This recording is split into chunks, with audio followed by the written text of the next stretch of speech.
Once again, welcome back to another session of grammar. I hope you all are safe at home. Are you? Okay. Last session we have learned about subject and predicate. Let's move to the next session of subject and predicate. So, we have learned about different types of sentences, right? 4 types of sentences we have already learned. What are the types of sentences?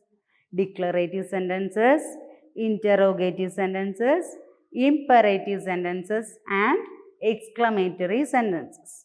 So, let us see what are the subjects and predicates in these types of sentences. So, or where the subject and predicates lies in these sentences. Understood? Okay, first sentence we are saying about declarative sentences. So, in most sentences, the subject usually comes before the verb. Like declarative sentences, in declarative sentences, the subject usually comes before the verb. Verb means action word, right? So, in declarative sentences, the subject usually comes before the verb. Let us see some examples. You have broken my pencil. So, it is a declarative sentence, means it is a statement. It tells something about someone, right? So, you have broken my pencil. What is the subject in this sentence? You, is it? And what is the verb? Have broken, right? So, the subject comes before the verb. Next sentence, my coat is red. So, it gives some information about the coat, right? My coat. What is the color of the coat? Is red. So, what is the verb in this sentence? Is. So, my coat is the subject and it comes before the verb is. So, in declarative sentences, the subject comes before the verb. Let us see the second type of sentence. It is imperative sentence. What are imperative sentences? Commands, advice and request, right? In commands, advice and request, mostly there won't be subjects, right? Shut the door. Is there any subject? It is understood. Somebody is telling us to shut the door. So, that person means us. So, the subject should be we, right? That the person who is talking is telling to somebody else. The subject is understood there. Let us check this type of sentences. Let us look at some examples. Please sit down. Is there any subject in that sentence? The subject is understood. Is it? Someone is telling somebody to sit down. Please sit down. That you is hidden there. Means someone is telling us to sit down. You please sit down. That is the meaning of that sentence. So, the subject is implied, means it is already in that sentence. It is understood. Nobody will tell this is the subject. So, please sit down. That hidden subject is there. You. Understood? Next one. Don't make a noise. It is also a command. Don't make a noise. So, that also you is the subject. Someone is warning others. You don't make noise. You is understood. You is the subject. So, in imperative sentences, the subject is inside the sentence, but we can't see the subject. Understood? In such sentences, it is understood that someone is being spoken to. Somebody is speaking to someone else. Understood? So, someone is talking to the subject. Shut the door means you shut the door. You is implied there.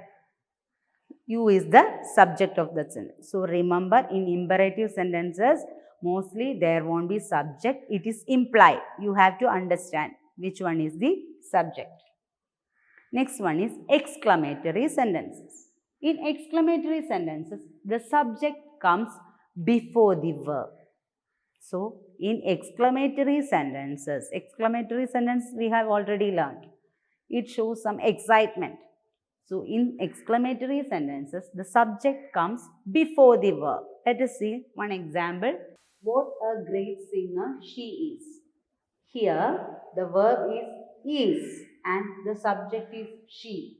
The subject comes before the verb is, right? So, in exclamatory sentences, the subject comes before the verb. Second sentence, what an awful dream I had last night.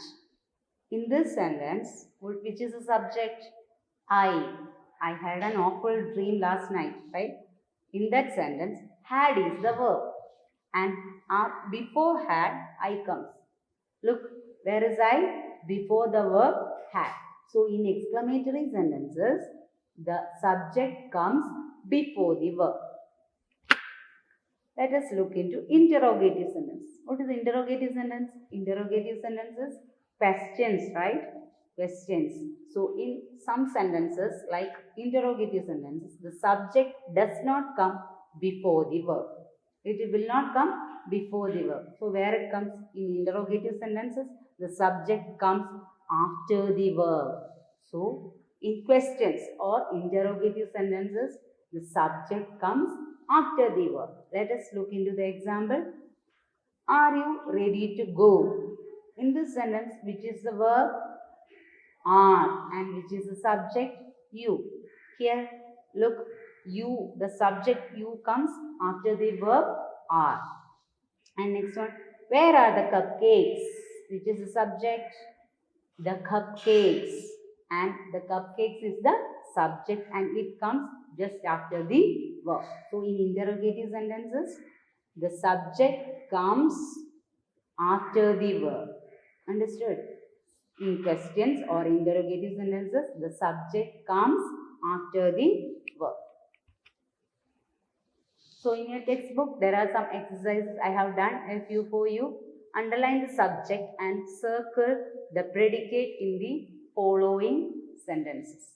In these questions, you have to underline which is the subject and you have to circle the predicate part. Understood? First question, Rajasthan is a beautiful place. Which is the subject?